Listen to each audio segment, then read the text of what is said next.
Harold Thompson had seen enough violence in his 81 years to last several lifetimes. The wrinkles on his weathered face told stories of battles fought in distant lands, of friends lost and victories earned through blood and sacrifice. His hands, though trembling slightly with age, still carried the strength that had once gripped a rifle in the jungles of Vietnam.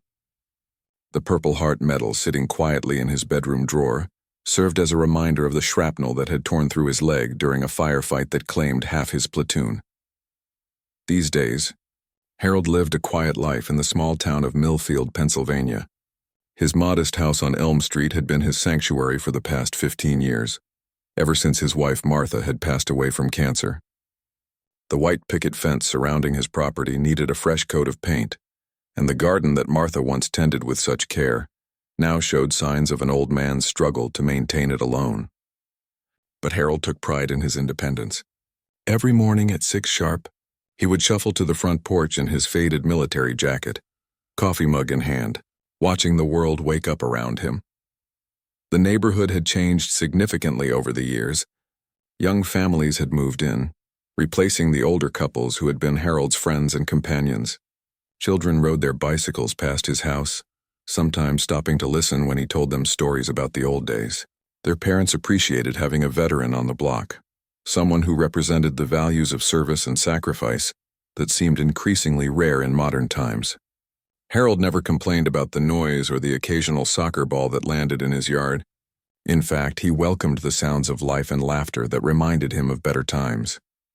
Harold's daily routine was simple but meaningful. After his morning coffee, he would walk 3 blocks to Murphy's Corner Store to buy his newspaper and exchange pleasantries with Tom Murphy, whose father had served in Korea. The walk took him longer these days, his artificial hip making each step a careful calculation, but he refused to give up this small measure of independence. On Tuesdays, he volunteered at the local VA hospital, reading to younger veterans who were struggling with injuries both visible and invisible. Thursdays meant a visit to Martha's grave, where he would sit on the small bench he had installed and tell her about his week. The trouble began on a seemingly ordinary Wednesday morning in late October.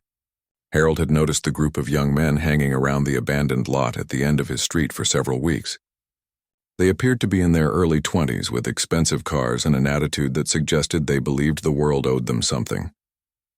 Their leader seemed to be a tall, muscular kid with intricate tattoos covering his arms, and a permanent sneer that made Harold's military instincts tingle with warning signals.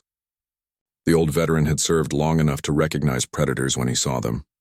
At first, the group kept to themselves, using the lot as a meeting place for their activities that Harold preferred not to think about too deeply. But as the days passed, their behavior became increasingly bold and disruptive.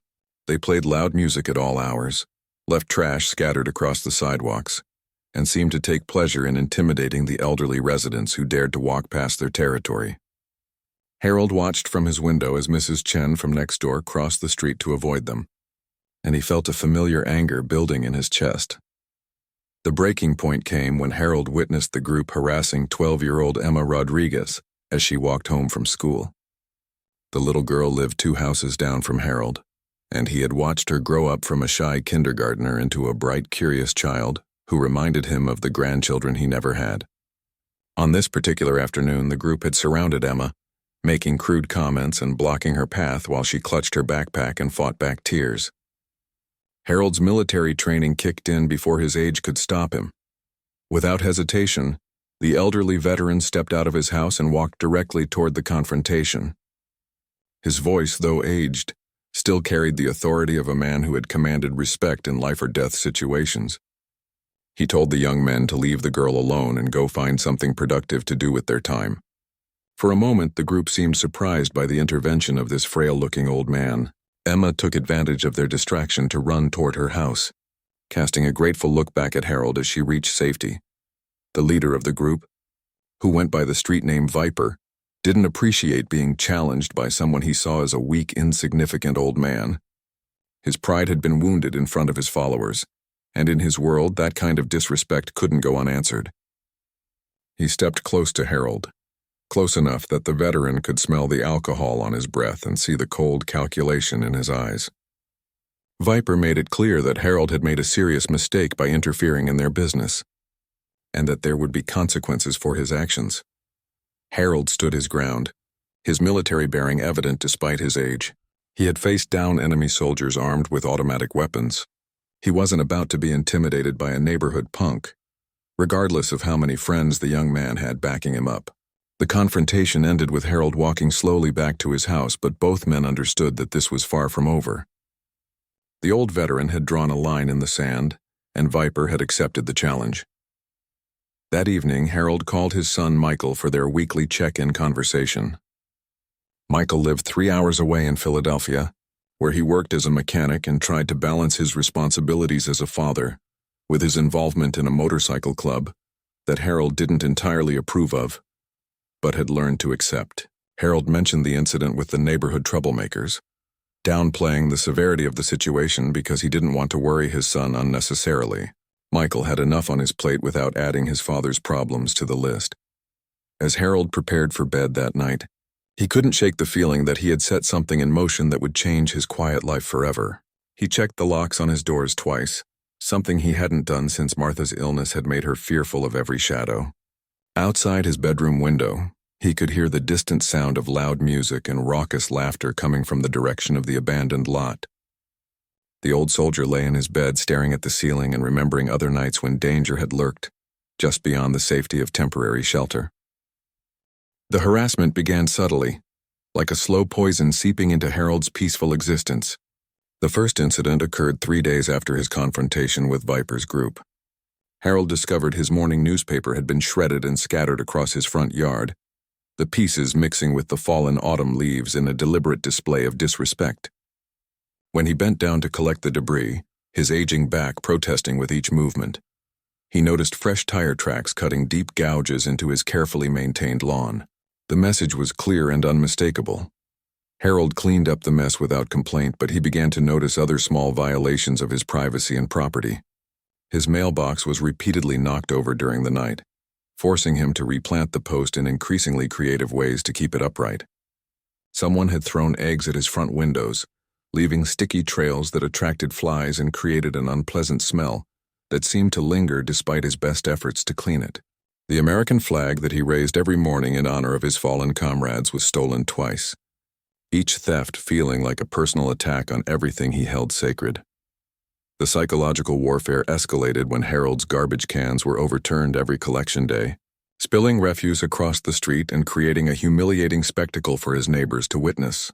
He would emerge each Wednesday morning to find his private life literally scattered for all to see. From empty medication bottles that revealed his health struggles, to discarded letters that spoke of his loneliness, Harold endured each incident with the stoic silence of a man trained to withstand interrogation. But inside, the constant stress was taking its toll on his already fragile health.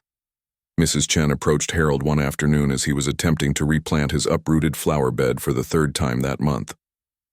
The elderly Chinese woman spoke broken English, but her concern was evident in her worried expression and gentle touch on his arm. She had witnessed some of the incidents from her kitchen window and wanted Harold to know that she and her husband appreciated his intervention on behalf of little Emma. However, she also urged him to contact the police before the situation escalated further. Harold thanked her for her concern but explained that he had already tried involving law enforcement, only to be told that vandalism was difficult to prove without witnesses or evidence. The truth was more complicated than Harold let on. Officer Bradley Stevens, a young policeman who looked barely old enough to drive, had responded to Harold's initial complaint with the kind of patronizing attitude that suggested he viewed the elderly veteran as a confused old man crying wolf. Stevens had taken notes dutifully enough, but his body language conveyed skepticism about Harold's claims. When Harold mentioned Viper's group specifically, the officer's expression had shifted to something resembling annoyance, as if Harold was wasting his time with neighborhood gossip and personal grudges. Harold's isolation deepened as other neighbors began to distance themselves from what they perceived as his problem. The Rodriguez family, despite their gratitude for his protection of Emma, started avoiding eye contact when they encountered him on the street. Tom Murphy at the corner store grew increasingly uncomfortable during their daily conversations, clearly worried that association with Harold might bring unwanted attention to his business. Even at the VA hospital, Harold found himself distracted during his volunteer hours, his mind constantly returning to wonder what new violation awaited him at home. The physical intimidation reached a new level when Harold discovered that someone had been inside his house. He returned from his Thursday visit to Martha's grave to find subtle signs of intrusion that would have been invisible to most people, but were obvious to someone with Harold's military training. Furniture had been moved slightly, drawers showed evidence of being searched, and his Purple Heart medal had been deliberately placed in a different position on his dresser. The violation of his private sanctuary felt more devastating than all the previous incidents combined. Harold's sleep became fitful and interrupted as he found himself checking and rechecking his locks throughout the night. Every sound outside his window sent adrenaline surging through his aged body, triggering memories of night ambushes and enemy infiltration that he had thought were buried decades ago. His hands developed a persistent tremor that had nothing to do with his age and everything to do with the constant state of hypervigilance that had become his new normal. The stress began affecting his appetite, his blood pressure, and his ability to concentrate on the simple tasks that had previously brought him comfort. The breaking point arrived on a cold November morning when Harold stepped outside to retrieve his newspaper and found Viper and two of his associates waiting on his front porch. The young men had positioned themselves strategically to block Harold's retreat back into his house, creating a sense of being trapped that triggered every survival instinct the old veteran possessed. Viper's smile was cold and calculating as he informed Harold that the neighborhood had become tired of his interference, and that it was time for him to learn some respect for his betters. Harold drew upon reserves of courage that he thought had been depleted long ago, standing straighter despite the fear coursing through his veins. He told the young men that he wasn't intimidated by their threats, and that he would continue to protect the children and families in his neighborhood, regardless of the consequences. His voice remained steady even as his hands shook, the military bearing that had seen him through combat refusing to abandon him in this moment of civilian conflict. Viper's response was swift and brutal. Without warning, he struck Harold across the face with an open hand, the sound echoing through the quiet morning air like a gunshot. The force of the blow sent the elderly veteran staggering backward, his artificial hips screaming in protest as he fought to maintain his balance. The taste of blood filled his mouth as his lips split against his teeth, and he felt the familiar sensation of his old war wounds responding to fresh trauma with renewed pain.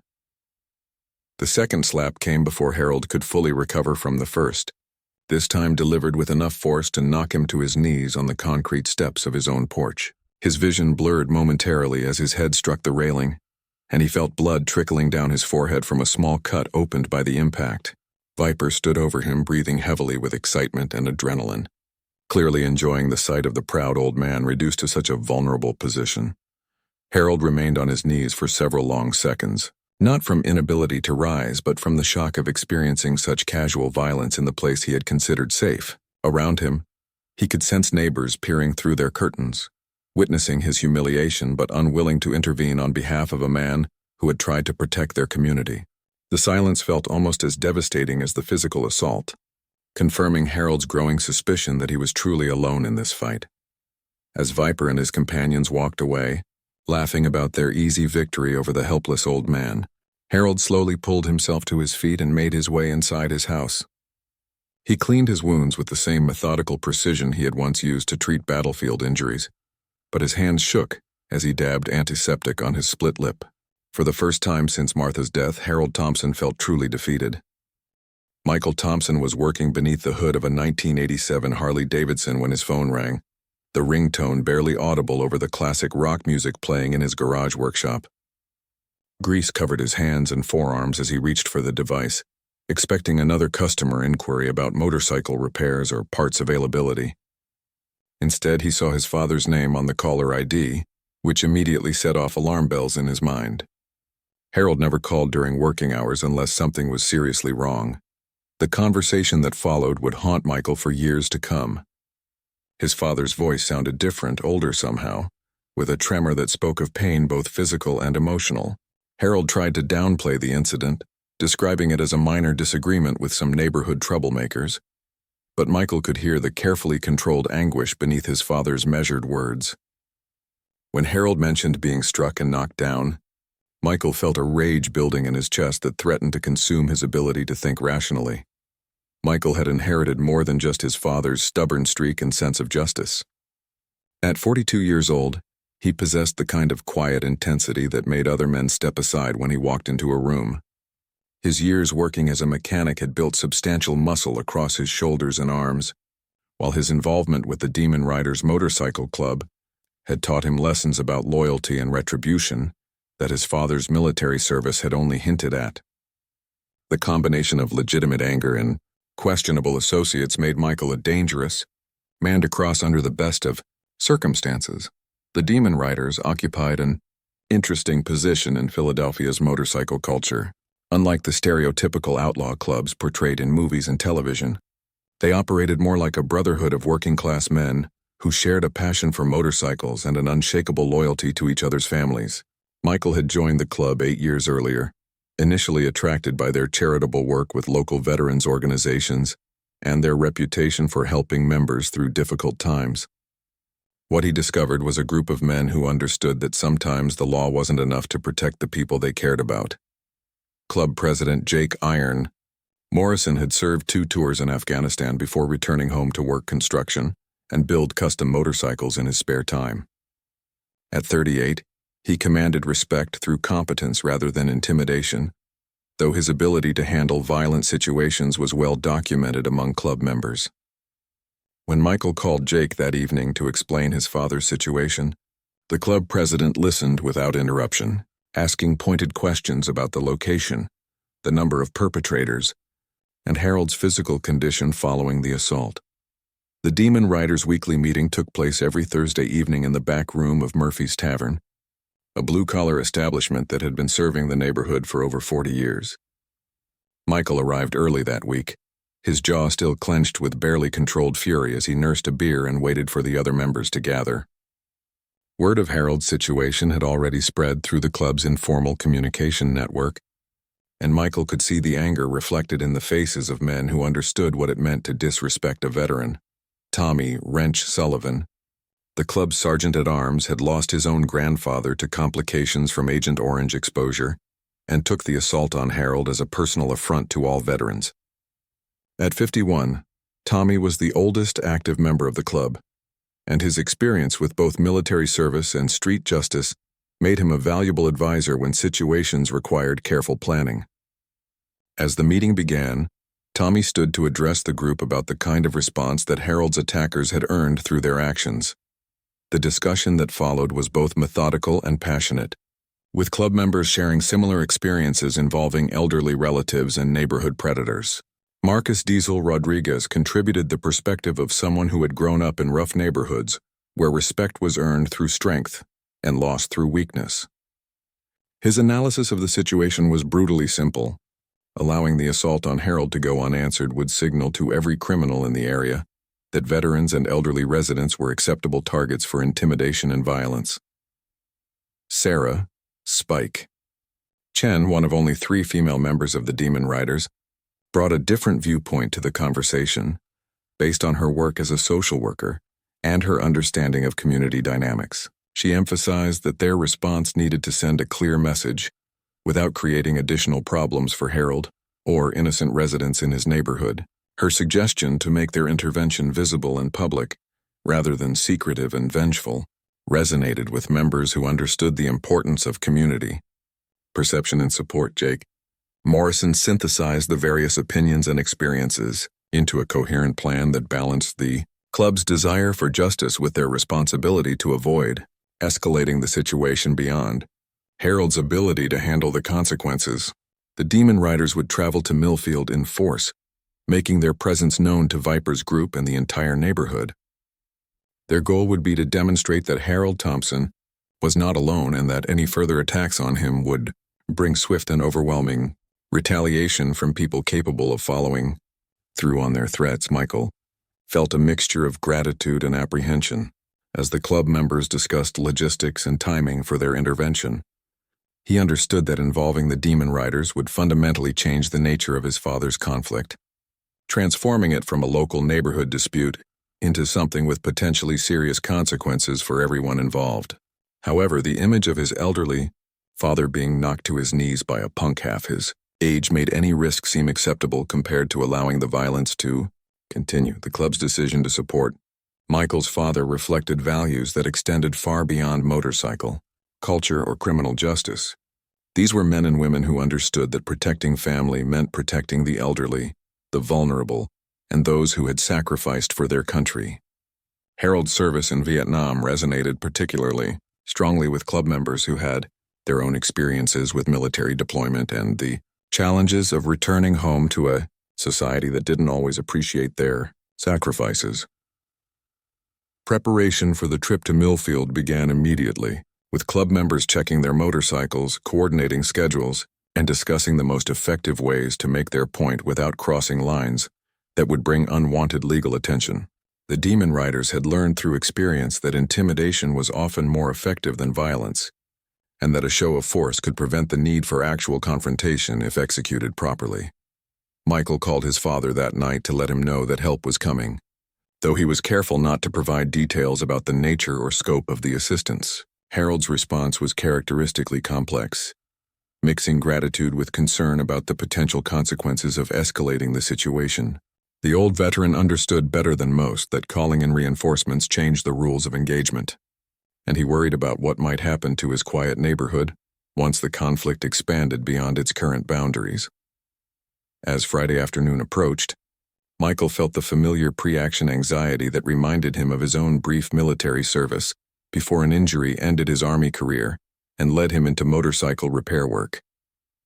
The Demon Riders were planning to arrive in Millfield on Saturday morning, giving Harold's attackers one final night to enjoy their sense of superiority and control.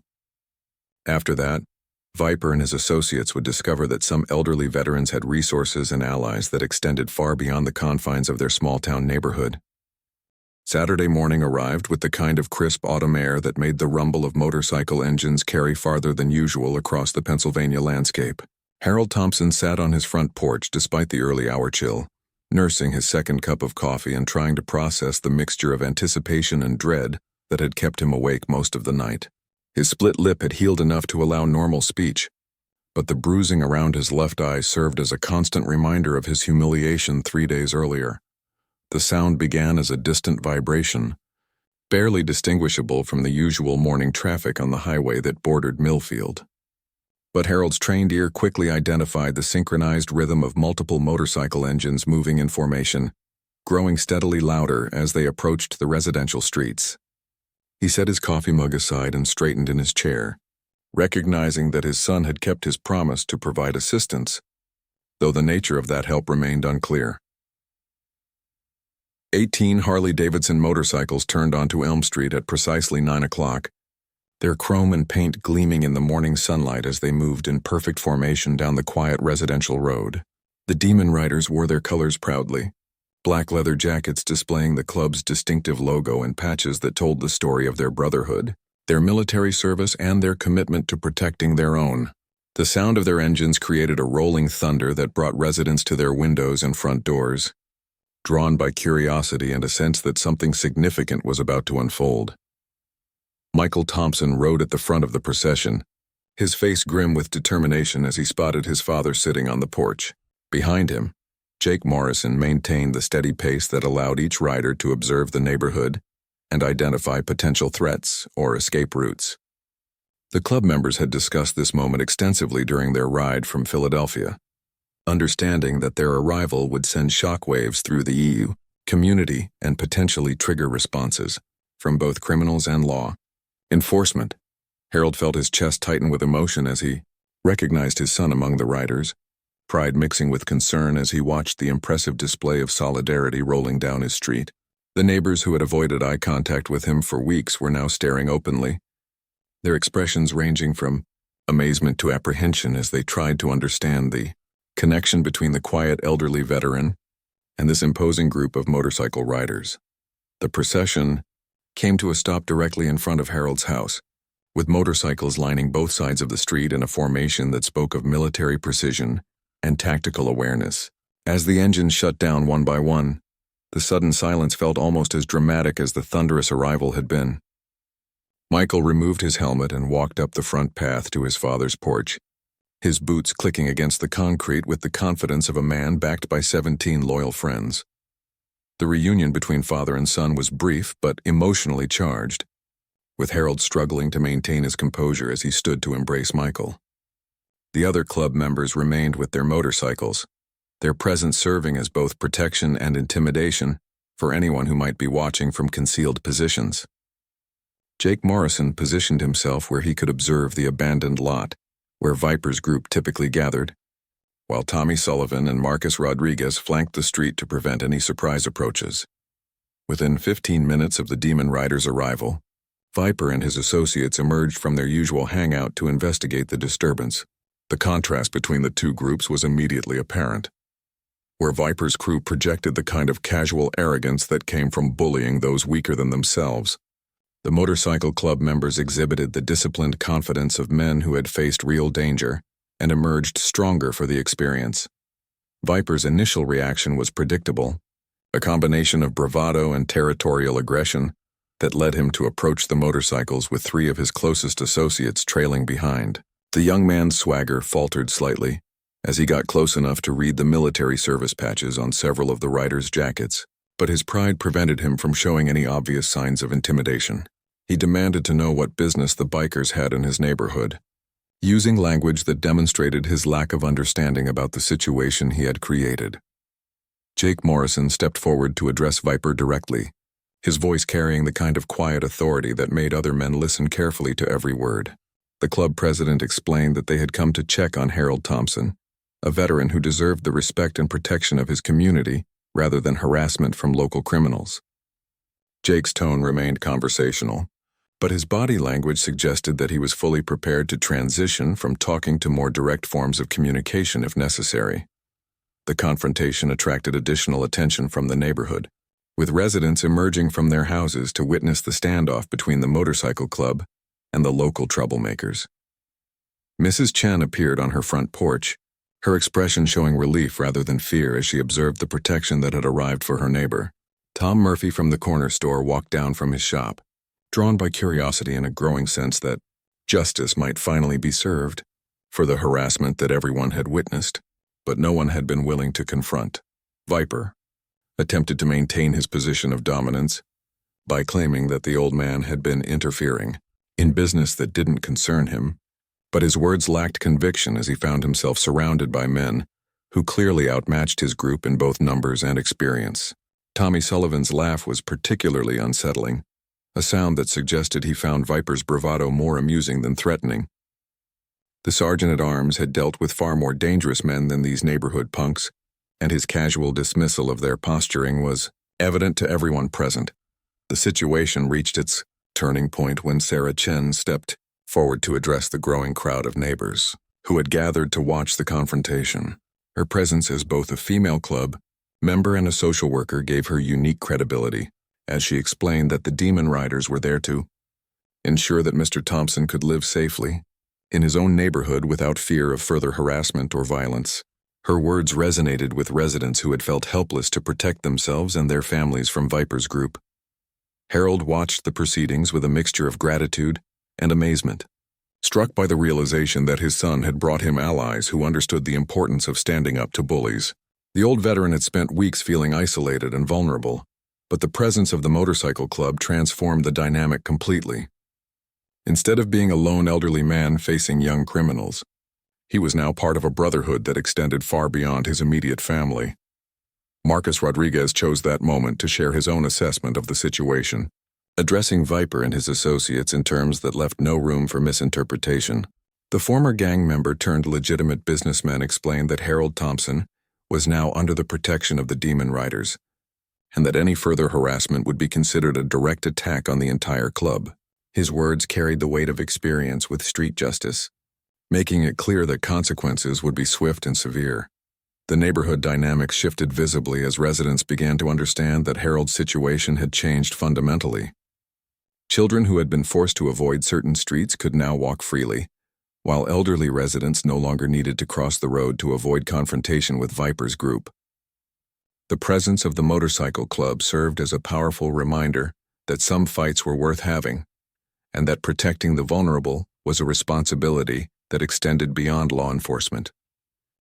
The standoff that followed Jake Morrison's calm but unmistakable warning stretched across several tense minutes, with both groups measuring each other's resolve, while the gathered neighbors held their collective breath. Viper's face had lost much of its earlier confidence as he began to understand that his actions against Harold Thompson had consequences that extended far beyond his local sphere of influence.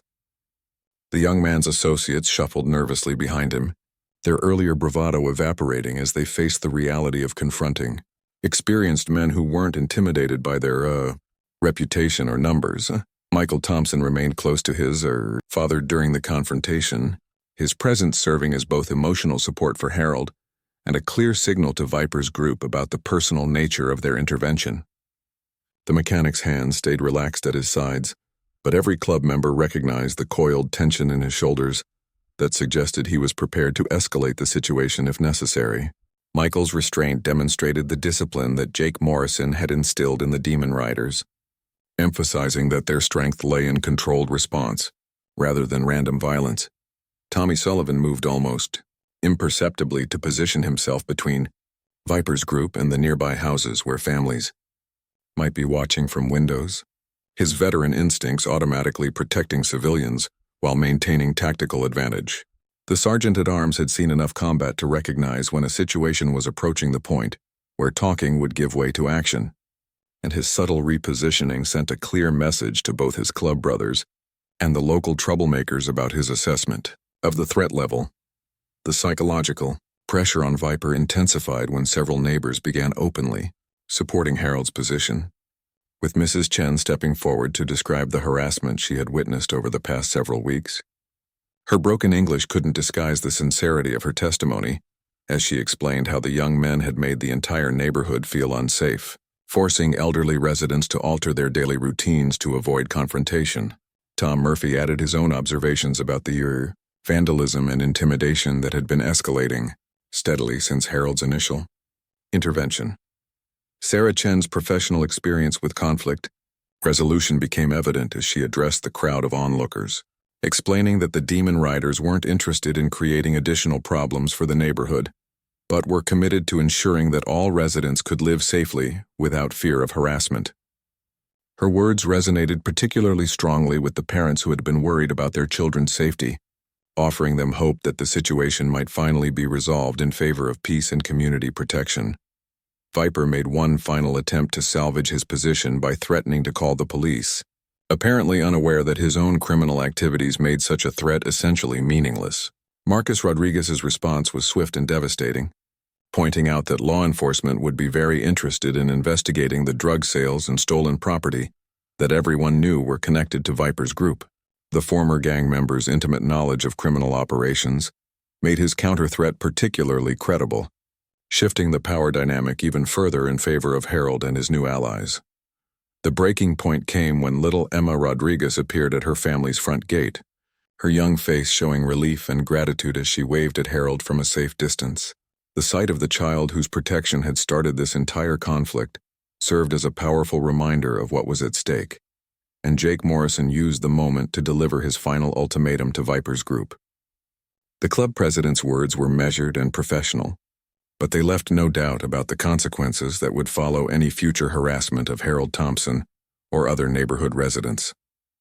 Viper's retreat was as predictable as it was complete, with the young man and his associates backing away from the confrontation while trying to maintain some semblance of dignity.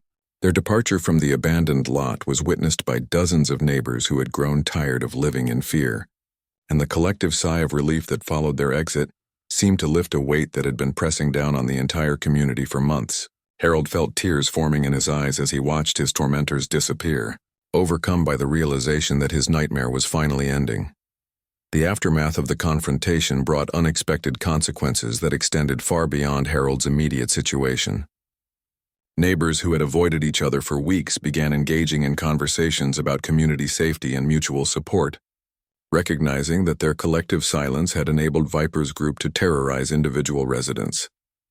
Mrs. Chen organized a neighborhood watch program within days of the incident, while Tom Murphy offered his store as a meeting place for residents who wanted to discuss ongoing security concerns. Harold's relationship with his neighbors transformed dramatically as word spread about his willingness to stand up to the bullies who had been threatening everyone's children.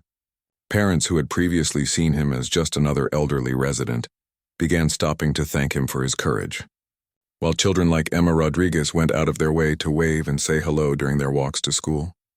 The isolation that had characterized Harold's life since Martha's death gave way to a sense of belonging and purpose that he hadn't experienced in years. Michael spent the weekend at his father's house, helping to repair the damage caused by weeks of vandalism, while strengthening their relationship through shared work and conversation. The motorcycle club members took turns stopping by throughout Saturday and Sunday, ensuring that their presence remained visible to anyone who might be considering renewed harassment.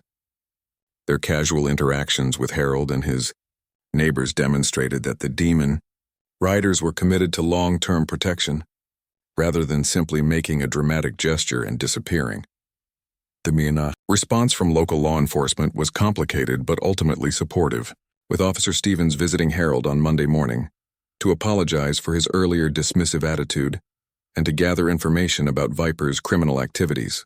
The young policeman had received multiple calls from residents praising the motorcycle club's intervention and providing evidence of illegal activities that had been ongoing for months.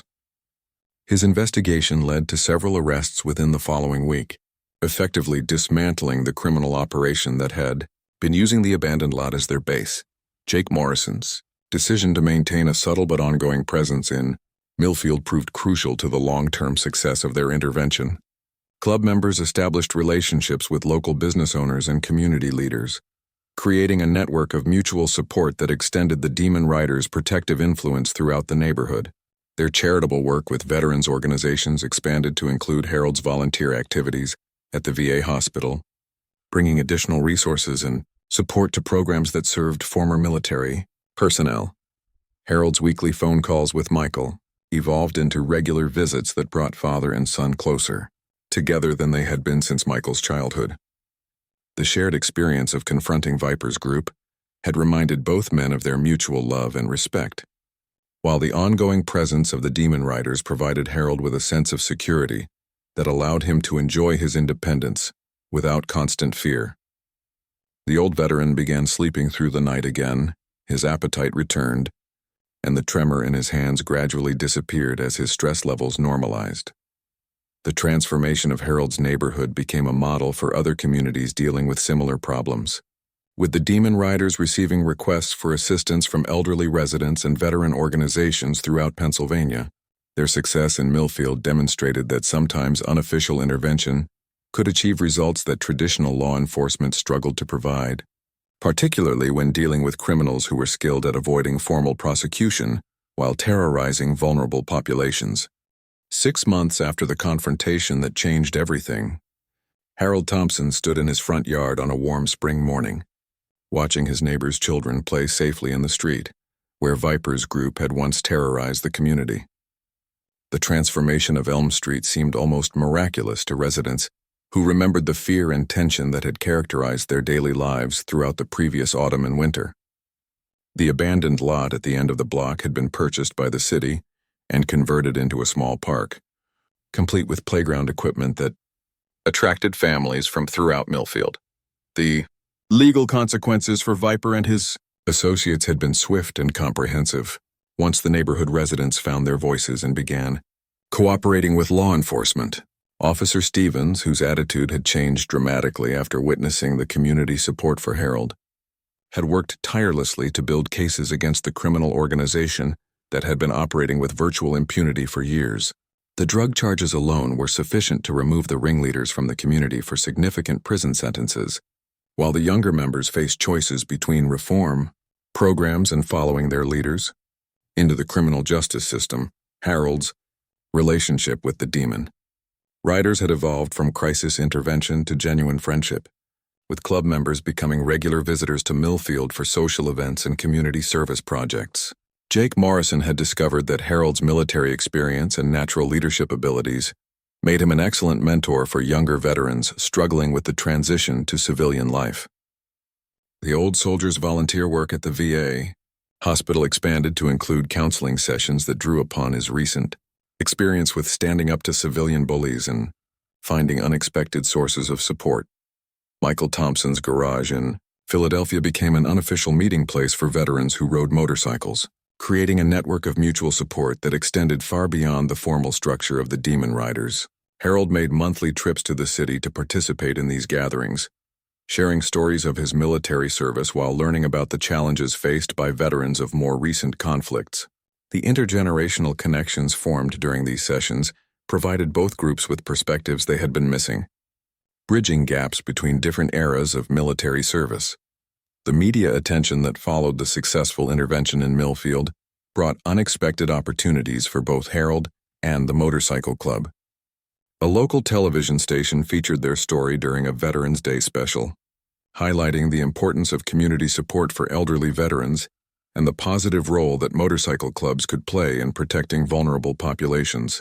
The coverage led to speaking engagements at schools and community centers, where Harold shared his experiences about courage, standing up to bullies, and the importance of asking for help when facing overwhelming challenges. Sarah Chen's documentation of the Millfield intervention became the foundation for a research project examining alternative approaches to community policing and neighborhood safety. Her academic work attracted attention from law enforcement agencies and social service organizations interested in replicating the success achieved through the partnership between residents, veterans organizations, and motorcycle clubs. The model they developed emphasized early intervention, community engagement, and the mobilization of existing social networks to address criminal activity before it became entrenched. Tommy Sullivan's experience with the Neighborhood Watch program that Mrs. Chen had established led to his involvement in training sessions for other communities facing similar challenges. The Sergeant-at-Arms discovered a talent for teaching elderly residents basic security measures while helping them understand when professional intervention might be necessary. His workshops combined practical advice about home security with lessons about building relationships with neighbors and local law enforcement agencies. The ripple effects of Harold's courage continued to spread throughout the region as other elderly veterans found the confidence to report harassment and seek assistance from both official and unofficial sources. The Demon Riders received dozens of requests for help, leading to the establishment of a formal program that connected motorcycle clubs with veterans organizations and community service agencies. Their success rate in resolving neighborhood disputes and protecting vulnerable residents attracted attention from national veterans groups interested in expanding the program. Marcus Rodriguez's transformation from gang member to community protector became a powerful example for young people facing choices between criminal activity and legitimate alternatives. His speaking engagements at schools and youth centers emphasized that past mistakes didn't have to define future possibilities, and that finding the right community could provide both purpose and belonging. The former gang members' partnership with Harold and mentoring programs demonstrated that respect and understanding could bridge gaps between different generations and backgrounds. Harold's daily routine retained many of its familiar elements, but the context had changed dramatically from the fearful isolation that had characterized his life before the confrontation. His morning walks to Murphy's Corner store became social events that included conversations with neighbors who had previously avoided eye contact, while his afternoon visits to Martha's grave often included updates about the positive changes occurring in their community. The bench beside Martha's headstone became a place of gratitude rather than loneliness as Harold shared stories about their neighbors' children growing up safely and the friendships that had developed through adversity. The anniversary of the assault brought unexpected recognition when the city of Millfield declared Harold Thompson Day, honoring his courage in standing up to criminal intimidation and his role in bringing the community together for mutual protection. The ceremony took place in the new park that had replaced the abandoned lot, with Harold's speech focusing on the importance of supporting veterans and protecting vulnerable community members rather than celebrating his own actions. The presence of dozens of motorcycle riders at the event demonstrated the ongoing commitment of the Demon Riders to their adopted community. Emma Rodriguez, now 13 years old and approaching high school, had become one of Harold's most faithful visitors, stopping by his house several times each week to help with yard work and listen to stories about military service and community responsibility. The young girl's gratitude for his protection had evolved into genuine affection and respect, while Harold found in her the granddaughter relationship that he and Martha had never been able to develop with their own children. Their friendship represented the kind of intergenerational connection that strengthened communities and provided hope for the future. Michael's decision to relocate his motorcycle repair business to a shop just outside Millfield brought father and son into daily contact for the first time since Michael's childhood, strengthening their relationship while providing Harold with a sense of purpose through his part-time work at the garage. The old veteran's mechanical skills, developed during his military service, proved valuable in diagnosing problems with vintage motorcycles, while his presence attracted other elderly veterans interested in both motorcycle maintenance and community fellowship. The final chapter of Harold's story was still being written as he approached his 82nd birthday, but the themes had changed dramatically from isolation and fear to connection and purpose. The neighborhood that had once seemed indifferent to his struggles now actively supported his independence while providing the security and friendship that made his golden years genuinely rewarding. The courage he had shown in protecting a child had ultimately protected himself, creating a legacy that would influence his community for generations to come, and proving that age and physical limitations couldn't diminish the power of moral courage and community solidarity.